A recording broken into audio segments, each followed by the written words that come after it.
complete enigma in the whole history of art. You know, he is complicated in so many ways. He is well documented. There have been many exhibitions, and probably one of my favorite exhibitions that I never saw was the 1985 Degas retrospective. This catalog that is from like the gold, look how thick this thing is. It's from the golden age of museum exhibitions. It was shows like this and books like this that made me decide I'm going to be part of this thing that Lindley just described.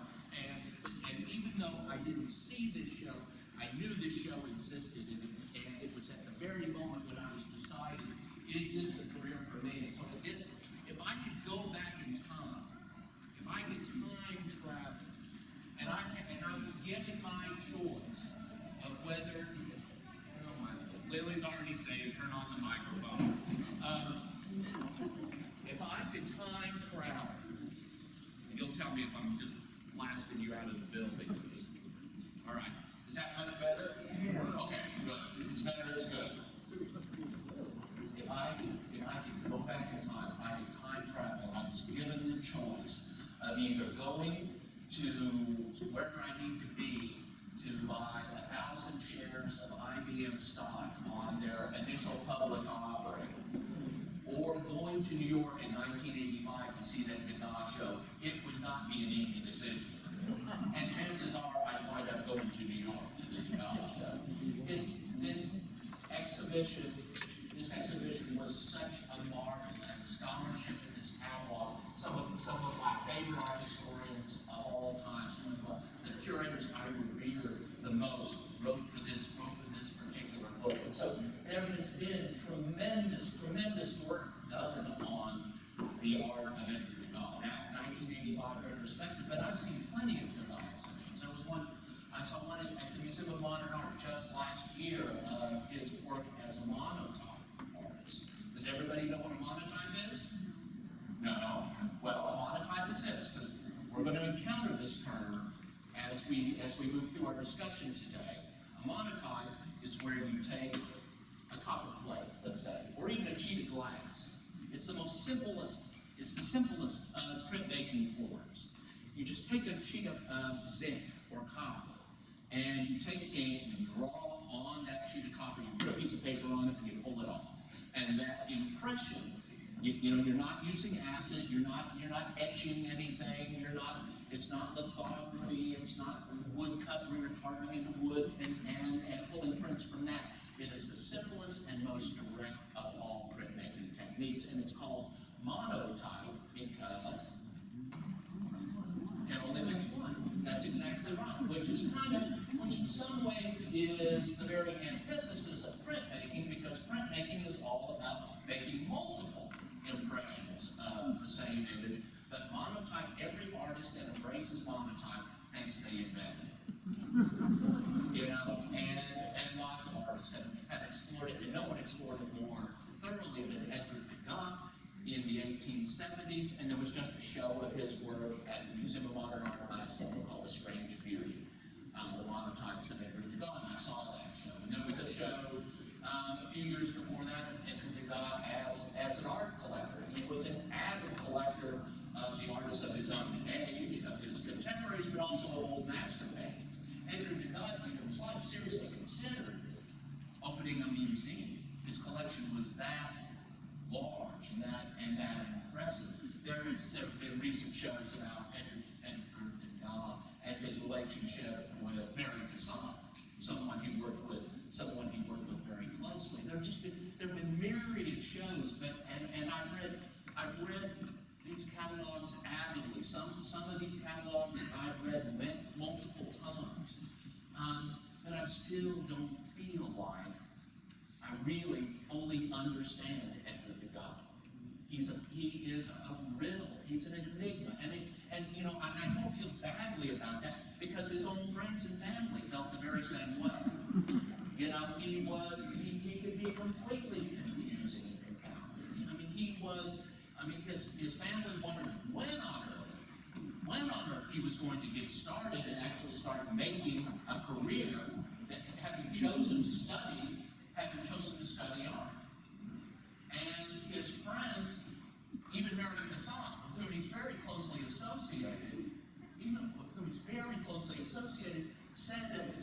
points in her life that she just couldn't be around it. That it made her feel too bad. You know, he was frustrating, but he was also incredibly witty. There is a long article, I think it was written in the late 70s or early 80s, just of Degas' bon mot. You know, his little quips and things he said. He one time told Whistler, that, what did he say? He said Whistler was behaving badly about something, and he says, "Stop behaving so badly, Whistler. You act as if you have no talent." And about John Sidney Sargent, he said, "Well, he may be a painter, but he's definitely not an artist." And so that kind of stuff, it can be, if you wound up on that side of one of Degas' barbs, it was absolutely awful. Plus, he was on some levels a bigot. He was definitely an anti-Semite. He drove his closest friend, one of his closest early friends was Ludwig and who was a writer. They were the best of friends. And Ludwig was a Jew, and at the end of his life, he drove Ludwig away. So, this is a very evolving, complex personality. At certain points, he's been accused of being a misogynist. And you look at his images of women, and it's not hard, at least for feminist art historians, to make that case. I'm not sure it's true, but you can make it's not a hard case to make. He's also he becomes at certain points in his life a complete misanthrope. He simply doesn't want to see people. But all that said, he's the greatest artist of the 19th century. I say that unequivocally. And this is a century with great artists. I'm saying that, think of whoever you want to think of from that century, whoever your favorite artist might be. This is the century and Jacques-Louis David could be equated with the 19th century. Turner, Constable in England, and then of his own generation, Monet, Renoir, all these artists, these great Corot, Courbet, Daumier, Millet, you name it, great artists. That man right there, that 21-year-old man right there, is the greatest artist of the 19th century.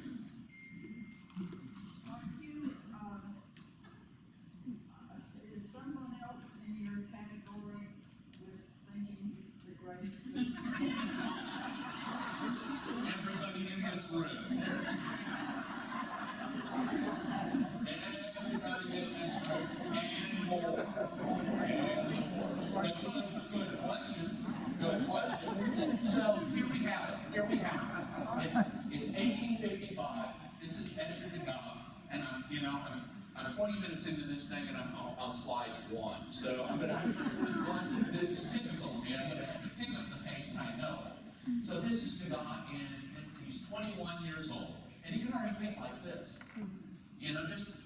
Just at about the same time that he's making this painting, he has been invited by his friend's father. His friend is Paul Valpenson, one of his very best friends, Paul Valpenson. And his father, Edward, takes him to the studio to Jean-Louis Dominique. And at this point, Anne is 75 years old, Degas 21 years old. But that's one of those things that I love about the history of anything, particularly the history of art, that it's a relay race. That one can connect with another. So when Degas is painting this, he's just seeing this. Painted by Anne, but he's basically about the same age that Degas is when he's painting his self-portrait. I don't think there's any question. And in case you don't know the name Valpenson, one of Anne's greatest works was owned by Edward Valpenson, the very person that took Degas to Anger's studio, just a 75-year-old Anger's studio. And the Valpenson Vega, the Vega of Valpenson from 1808, one of his masterworks. That painting is now overlooked. And when you look at the two together, it's not hard to see this kind of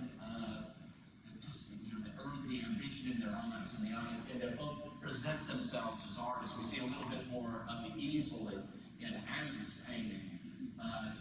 You know, certainly Degas there holding a brush and probably a panel or a sketchbook of some kind in front of it. It's that level gaze, that gaze that only an artist can make, looking right into your very soul, and that's what Degas can do. And that, Adam, is why he's the greatest artist.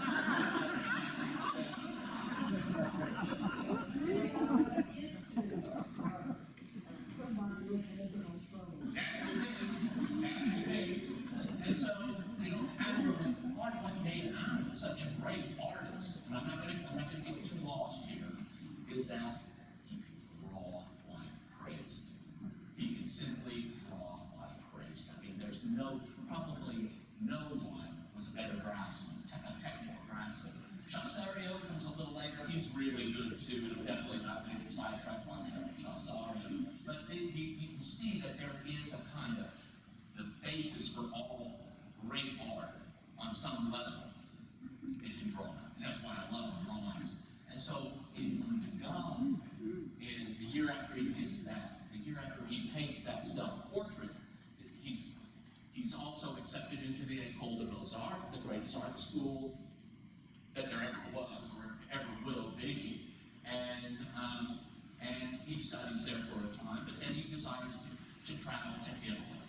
And so he goes to, and it makes sense for him to go to Italy because that's a place that artists went to see the great works of art, the works of the masters. But Degas was from an Italian family. You know, his grandfather started a great banking house in Naples. And the only reason that Degas was born in Paris is that his father comes to Paris to open a branch of that great banking firm. So Degas' roots, all of his roots are in Italy, except for the roots on his mother's side. His mother was born in New Orleans. Celestine Mousson. She marries Degas' father when she's 17 years old in 1832. Edgar's born 2 years later.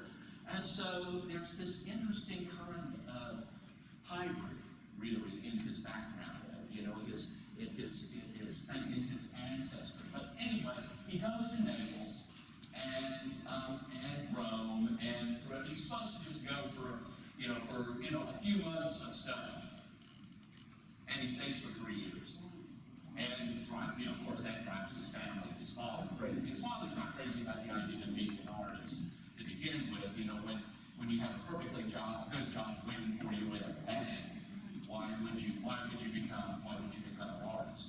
And I love this drawing, and I only show it because I know this drawing so well. This drawing's in the collection of the artists in Chicago. I used to look at this drawing all the time, virtually every day. It came out all the time, and it's just to show that Degas, and this isn't the best drawing Degas ever made by any means, but I think it's a really good one. I think it's highly expressive. I mean, he could be technically, a much tighter artist. He could draw just like him. And but I think this one is just particularly beautiful.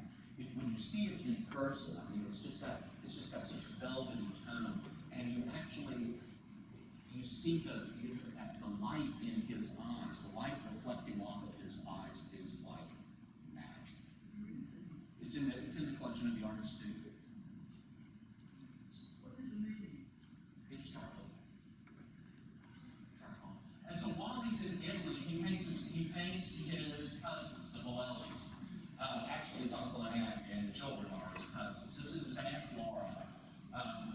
And their two daughters, Giovanna and Julie, and that's Gennaro Benelli. And they're in Florence. They live in Florence, where they live in exile, because Gennaro took part in the 1848 revolutions that went all across Europe, or in almost every country, and is exiled from the family in Naples and forced to live. Too bad, if you're going to be in exile, might as well be in exile in Florence. But it creates that exile meant they were out of the banking family. They were out of the loop entirely. Gennaro had nothing to do because the only thing he knew how to do was be a banker in the family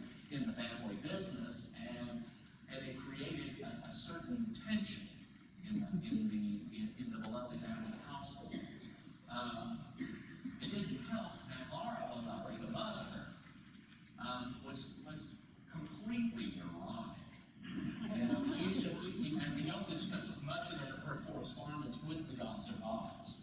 And Gennaro is, he's sort of taciturn, he doesn't have anything to do, he sulks most of the time. And if you look at this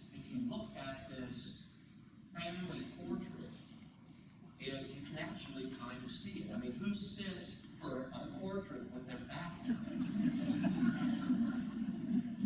Gennaro, that's who. And Degas was trying to get at some of this. This is another part of, in my opinion, another part of the genius of Degas. His ability to take portraiture and turn it into a genre subject, turn it into a story picture in a way, and he'll drop real people into those scenarios. And in many cases, I mean, we know it now because we've done the research, and we understand that, this is, Laura, Giovanna, Julie, and Gennaro. We know that, but people would have known it even in the moment as well. They might not have known who they were specifically, but they understood that there was a certain tension in the lives of the people going on in this, that are in this family portrait. It's a wonderful, wonderful painting. It's complex beyond belief. He starts it in Florence, he finishes it in Paris, he works on it. That date, 1858 to 1867, it sometimes means that we don't really know when something was painted. Well, we do know, and it was painted every one of them. It didn't take him 9 years to paint it, but he messed around with it for 9 years just to get it right. And we think he finally showed it in the Salon in 1867, but even that's not quite known for sure. I'll pick up the tempo a little bit. In 1862, he's back in Paris, and he meets this man, Edward Manet. Edouard Manet, not Edward. And he meets Manet when Manet interrupts him when he's copying in the Louvre in 1862. And they literally meet in the Louvre, which is not unusual particularly, but it sort of speaks to destiny and that sort of thing. And he makes this etched portrait of his friend and rival on some levels, just a few years later. But just think about, let's just think a minute about what that's actually saying. So it's 1862. Degas now 28. He's now 28 years old, and he's studied at the École des Beaux-Arts. He spent 3 years in Italy, and he's still copying works in the Louvre. Now, on a certain level, that might seem really commendable, that he's really thorough about his education. But on another level, you might say, and this is what his family did say, let's get on with it, okay, shall we? You're 28 years old, so what I'm saying is, Degas' gestation period, this early developmental stage of his career, goes on forever. He's producing really pretty wonderful works, but he's having trouble finishing things, just like that Bolelli family portrait that won't see the light of day in terms of an exhibition until almost 10 years after it started. He just doesn't seem to be getting anywhere, and his family's starting to get a little bit frustrated. He's doing wonderful things. This is another drawing I know quite well from the Art Institute in Chicago. This is of the Mousson family. It's 1863. This drawing was made in 1865, but in 1863, the Mousson family, so this is Degas' mother's family, comes to Paris. That's the mother, Odile. Yes, I got a pointer. This is Odile Mousson, this is Desiree Mousson, and this is Estelle. And it's 1863. They live in New Orleans, but they're now in Paris. Why? Civil War, exactly. As New Orleans is falling to the Union Army, the Mousson women are sent to Paris to spend wait out the war with the Paris branch of the family. Poor Estelle here has already lost her husband in the war. And to make matters worse, she's going blind. And you can actually kind of, if you look carefully at her eyes in this drawing, you can actually see it. The God actually captures it.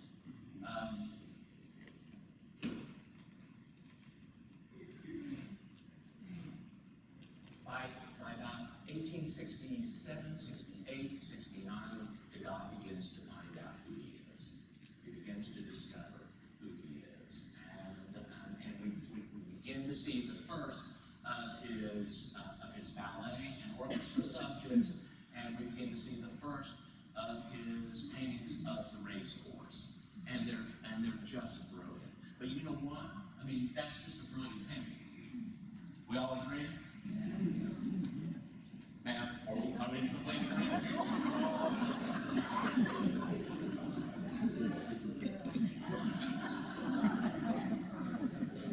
Well, they're in a pit.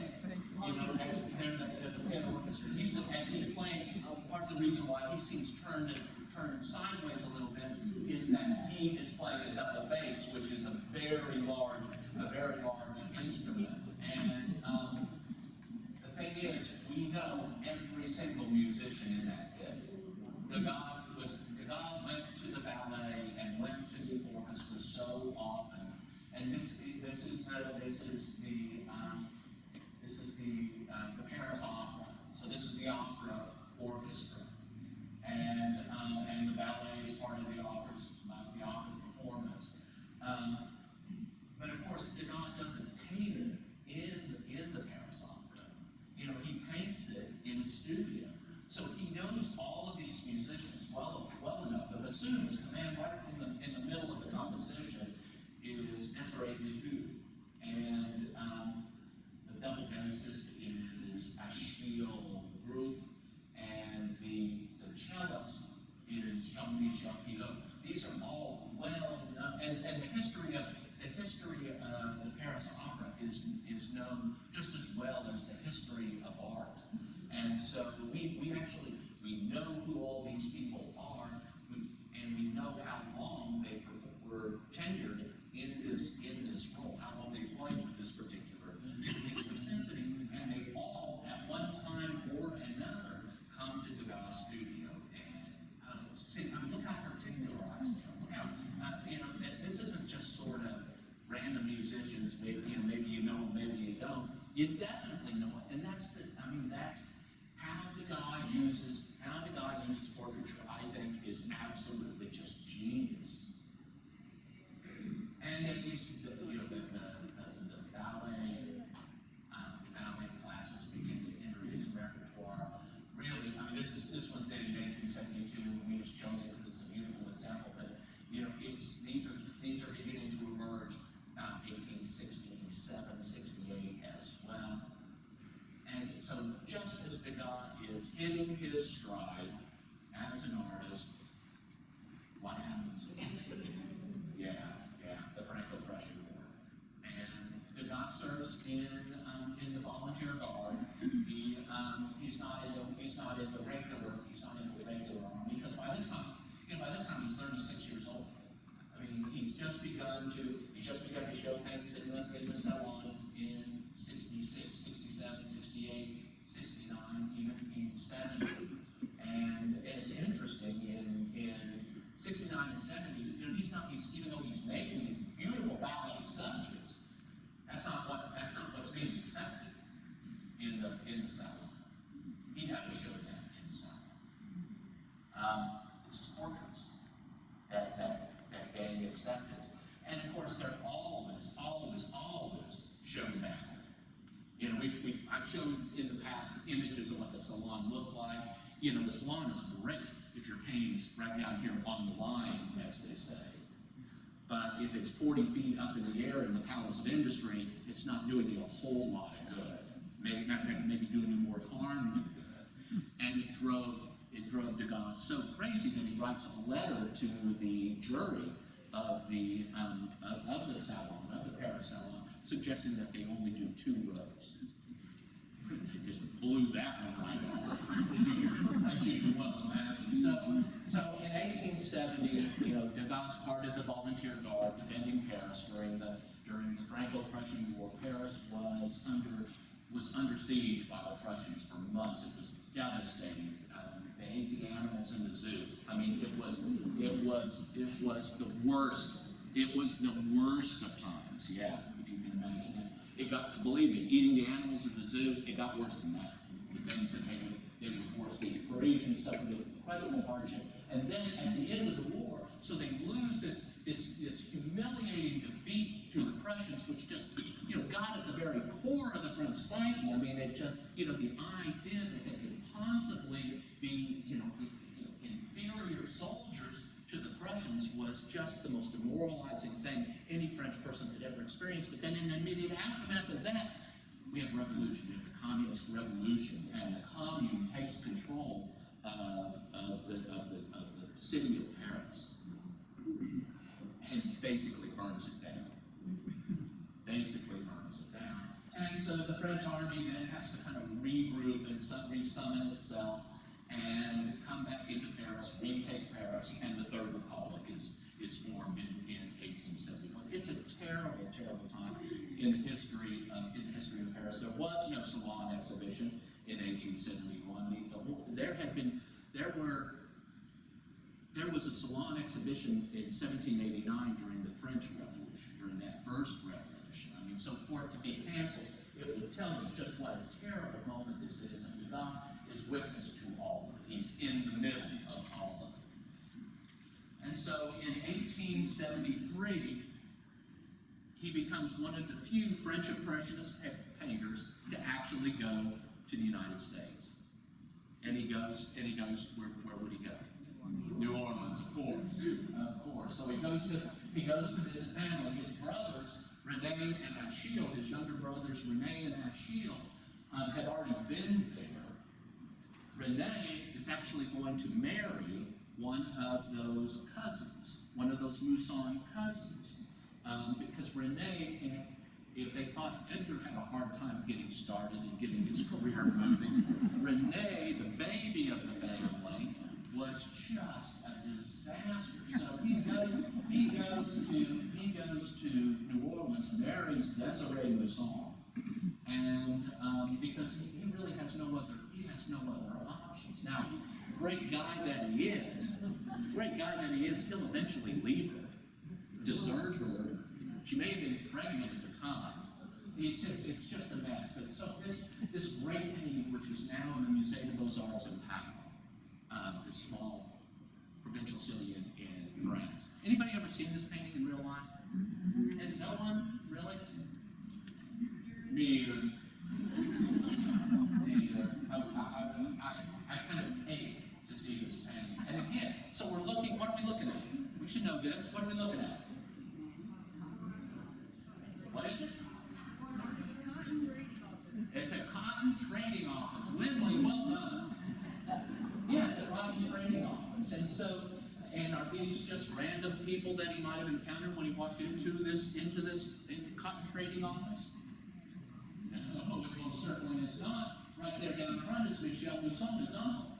And he's looking down, kind of fingering some cotton, checking for quality. Over here is René Degas, his shiftless little brother, who's not doing much of anything except reading the paper. And note that he's right in the center of the composition. Here's his other slightly less shifty brother, Achille, who's not really doing much of anything either, except leaning against the wall and looking on.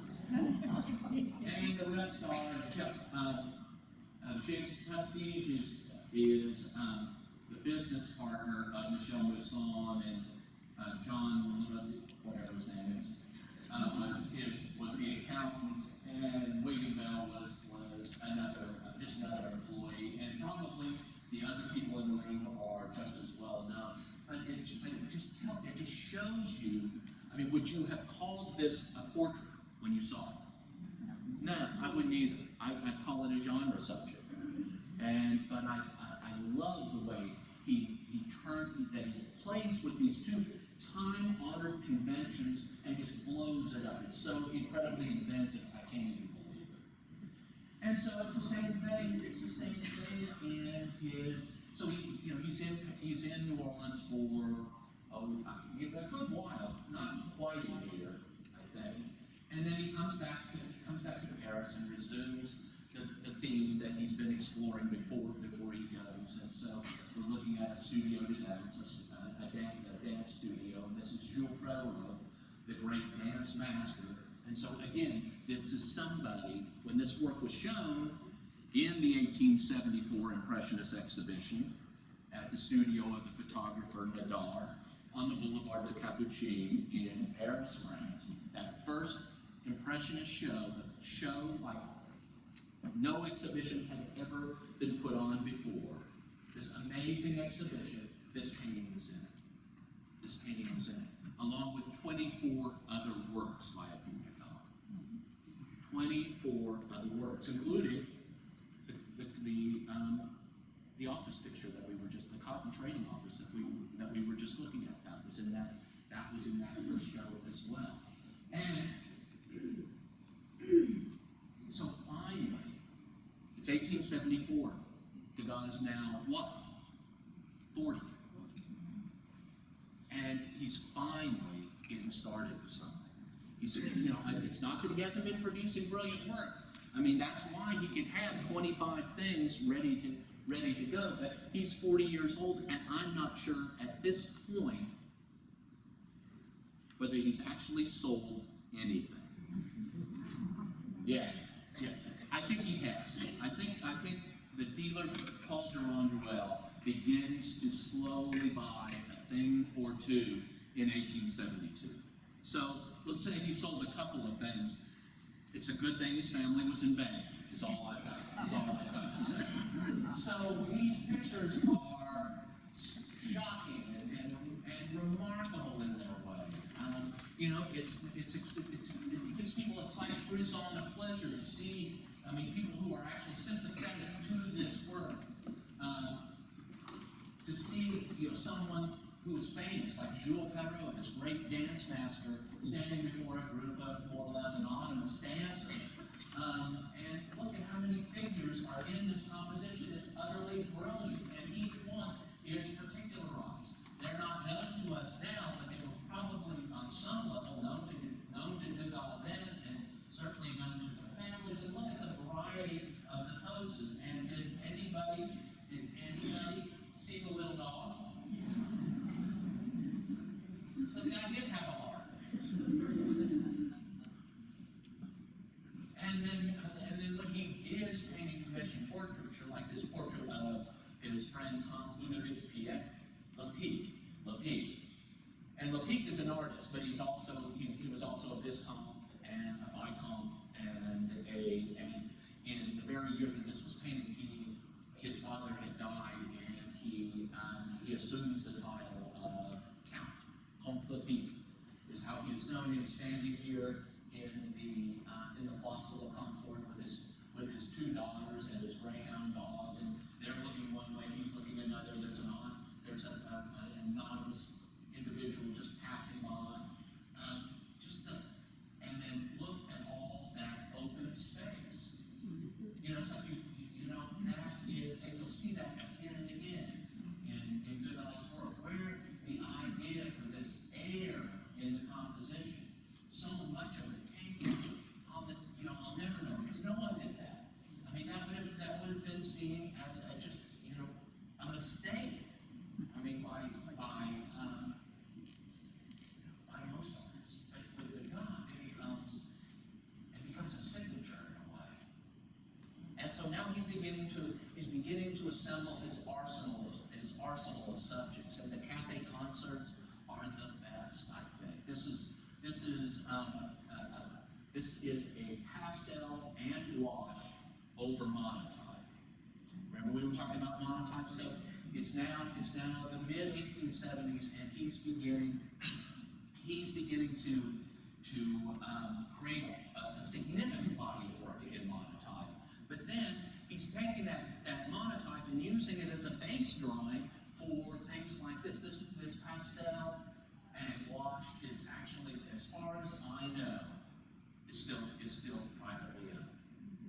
Can you imagine? Can you imagine just, oh, maybe if that was just on your wall?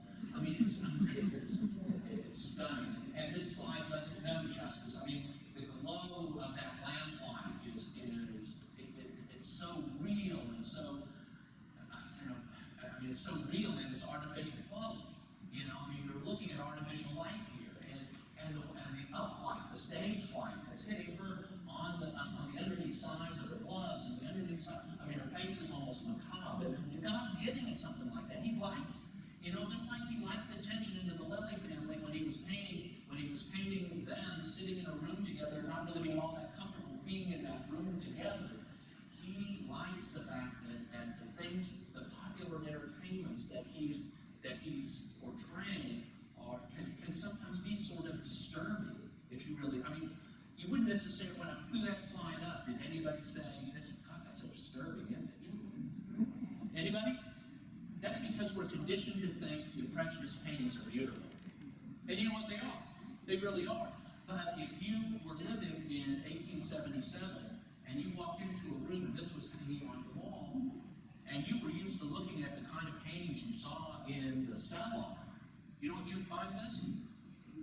Disturbing. Yeah, you absolutely would. And when you look at her face, we've trained our eyes just to kind of slough over that stuff, and but when you really burrow in and look carefully, and look what she's doing. With this, why her hands are like this? What's she imitating? A dog. It's a song of the dog. It was a popular 19th century cafe concert song. I don't really know how it goes, and I probably wouldn't sing it for you if I did. But it was popular, and that's what she's doing. She's imitating a dog. An interesting idea.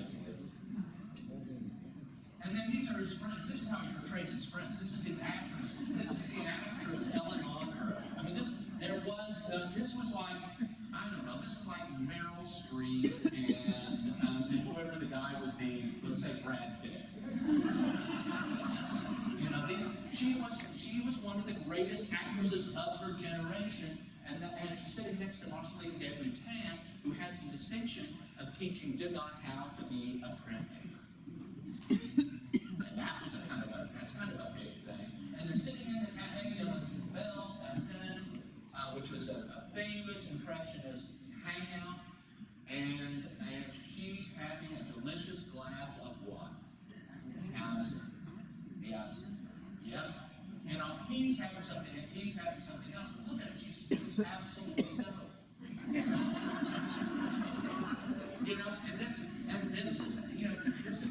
This is the savagery, really, of Edgar Degas.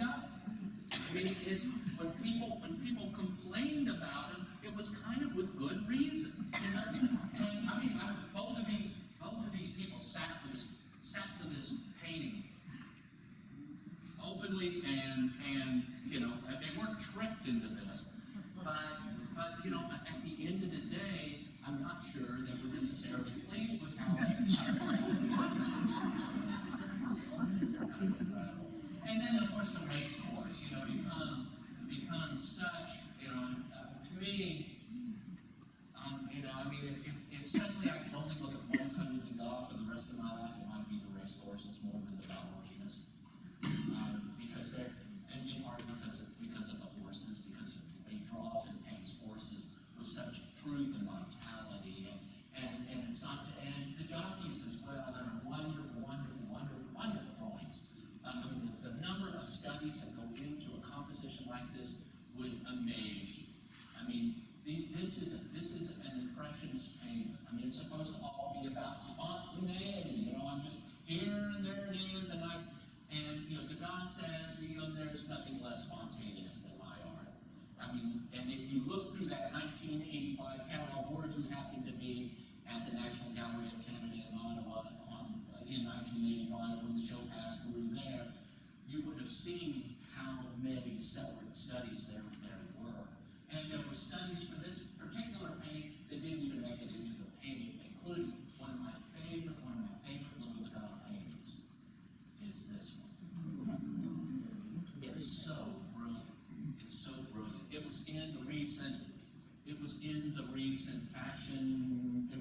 Modernism and Modernity show. Am I right? I call it? Yeah. And it's actually owned by the museum in Dresden, the Staatliche Kunstsammlung, and it's just, you know, it gets to the heart. You know, it's just like when we were looking in the eyes of the young artist, you know, and it's so, the eyes of any artist are so important, and the centrality of vision to the artistic practice. And what are we looking at here? What are we looking at here? Somebody looking, yeah. Somebody looking through those field glasses. She's actually a spectator at a race course. You know, she's wearing the kind of dress you would wear when you were going to some vigorous outdoor activity. And she probably was originally conceived to be in the background of this painting, but then it got, you know, the composition changed because Degas reworked things over and over and over. And so she doesn't actually make it into a finished painting, but he paints the same thing no fewer than 3 times that we know of, and maybe more. It was that interesting to him, you know. It's almost a kind of scopophilia in a way, you know. I'm interested in looking at people looking. And then, of course, he begins to make, you know, part of the reason why the horses look so right is that he makes horses. You know, he made 150 of them during his career out of wax, with little armatures of wire and wax crudted around them. And they were found, you know, slightly disintegrating in his studio when he died. And, you know, of those 150, they weren't all horses. He also made bathers, and he made some ballerinas as well. But he never showed a work of sculpture in his entire career except one time. The Little Dancer at age 14. Showed one sculpture, yet he made at least 150 of them. And of those 150, maybe 100 of them were in good enough shape to preserve. And shortly after Degas dies, within 2 years, they're taken to a bronze foundry and cast. And that's what you're looking at right there. You're looking at a bronze cast of the wax models that Degas made. Degas may have never intended that to happen, but, you know, the market got involved, and there was a profit to be made. And so every Degas sculpture that you see anywhere in the world, except for Richmond, Virginia, the Mellon collection, are the original waxes. And so if you're ever in Richmond, go and you can see Degas' thumbprints in the wax. It's phenomenal. Just phenomenal. All right, enough about that. And again, this is the open space. This was a pastel called The Star, L'Etoile. And it was kind of a breakthrough work for Degas. This is kind of a bad color reproduction of this. The color is actually not so acidic. This was shown in the 1877 Impressionist exhibition and was purchased by the artist Gustav Caillebotte. And Caillebotte was a very good Impressionist painter in his own right. He was also a man of significant means. And when he dies in 1896, he gives and he's a great supporter of his colleagues. He owns tons of work by Monet, Renoir, Degas, lots of Degas. And Cecily Pissarro, he owns lots and lots of work. And when he dies in 1896, you know, he leaves it to the Musée du Luxembourg in Paris, which is at that time, the Musée du Luxembourg was the antechamber to the Louvre. You know, I mean, it's in the Jardin du Luxembourg. That's where, if an artist was still alive, the work went to the Luxembourg. And then when he died, or she died, but mostly he died, then it would be transferred to the Louvre. Now that system has changed with the emergence of the Musée d'Orsay. And but Caillebotte's thinking, in his audacious thinking of 1896, he's going to put his friends in the Louvre. Not directly, but through, and guess guess what the Museum of Luxembourg did when they were offered 100 Impressionist paintings? Turned them down, Cole. Turned it down. Even though by that time, Impressionism had emerged as an international style. There were American Impressionists, there were Norwegian Impressionists, there were Italian Impressionists. Impressionism was the style of the day by 1896 when Kairos dies. They didn't actually turn it down. They turned down his estate because he was dead.